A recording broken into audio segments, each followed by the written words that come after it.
Tim mar Kenya mar wheelchair fencing no oyier kawuono alap ma Kasarani. Tim no dhi chung ne Kenya e tuke mag laro osimbo mar piny ngima e piny ma Thailand dwe manyien.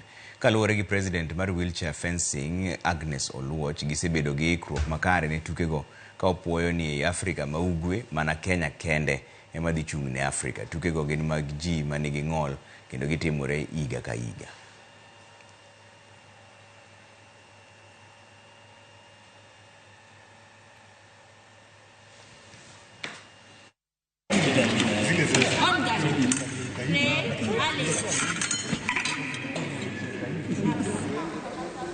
We are here today at Kasarani. We are having trials for the wheelchair fencing.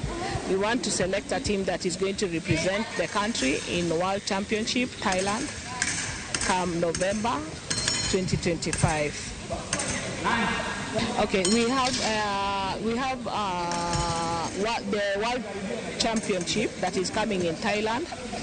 Fencing is one of the events that are coming up, and that's why we are today here to do the trials for fencing to select the team that is going to represent the country in.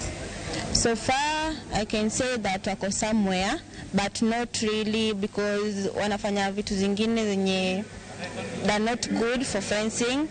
The techniques are still not okay. The basics, they know what they're doing. The parries, the points, wanajua vile wanafaa kuget, but shida ni hawajui ku-strategize. They don't know how to manage their time. They just do shasha things, but right, they're okay.